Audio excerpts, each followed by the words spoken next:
হয়তো ফোটেনি ফুল রবীন্দ্রসঙ্গীতে যত আছে, হয়তো গাহেনি পাখি অন্তর উদাস করা সুরে বনের কুসুমগুলি ঘিরে। আকাশে মেলিয়া আঁখি তবুও ফুটেছে জবা দুরন্ত শিমুল গাছে গাছে। তার তলে ভালোবেসে বসে আছে বসন্ত পথিক। কবি নির্মলেন্দু গুণ বসন্ত বন্দনা কবিতায় বসন্তকে এক আগ্রাসী ঋতু বলেছেন। বলেছেন, চেষ্টা করেও চোখ ফেরানো যায় না এমনই তার রূপ। কবির ভাষায় বসন্ত উদ্দাম, অনতিক্রম্য।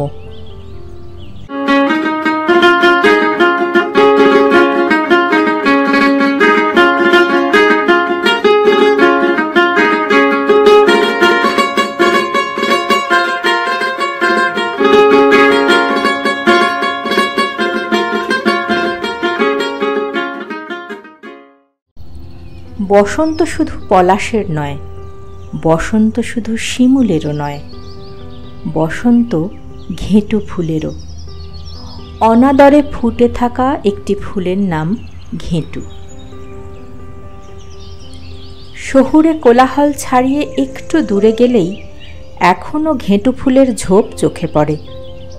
আজও বাংলার মাঠ ঘাট বসন্তের শেষ থেকে গ্রীষ্মের শুরু পর্যন্ত ঘেঁটুর গন্ধে বিভোর হয়ে থাকে, শুধু একটু খুঁজে নেওয়ার অপেক্ষা।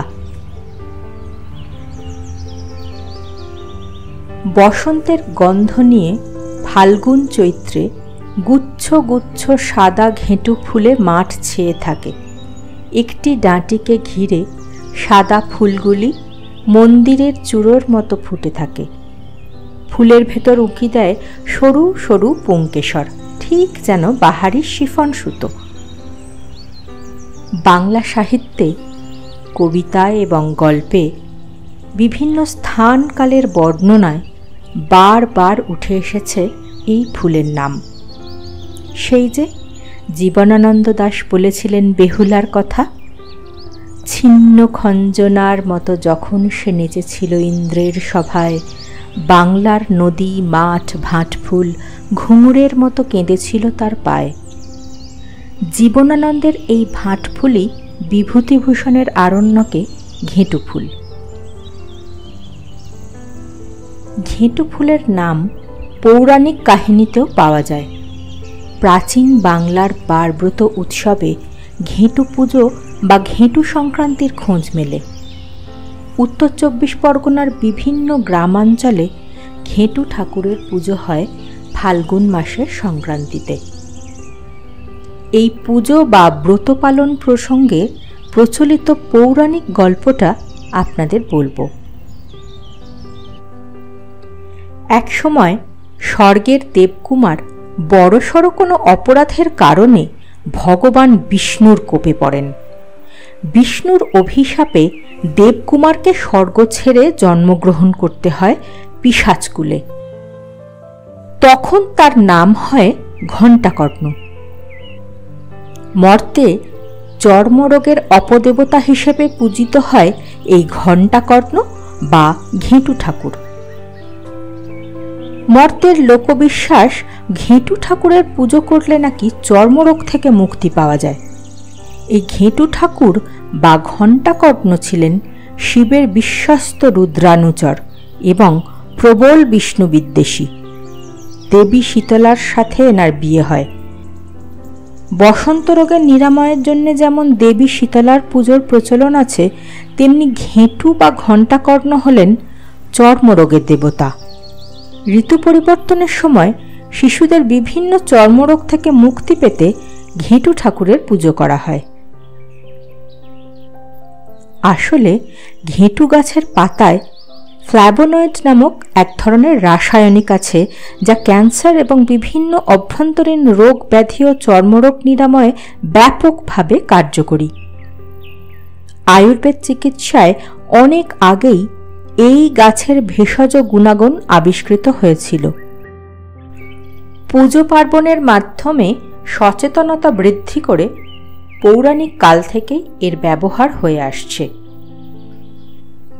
ঘেঁটুকে কিভাবে আপনিও ওষুধ হিসেবে অ্যাপ্লাই করবেন তার কিছু টিপস জানিয়ে রাখি।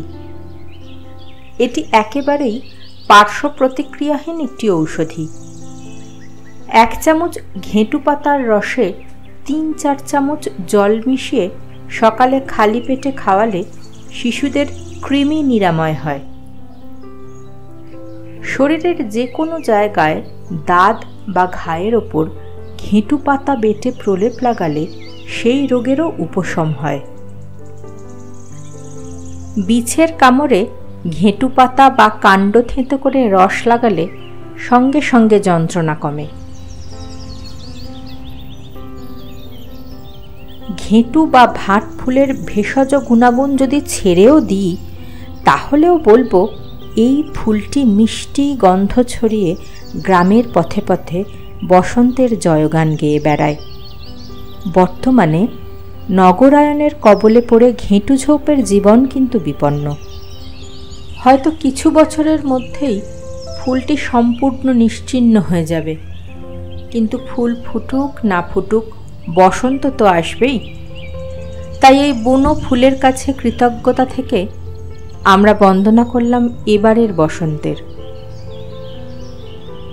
আমি তাই লঘু চালে বন্দিলাম স্বরূপ তাহার, সহজ অক্ষর বৃত্তে বাংলার বসন্ত বাহার।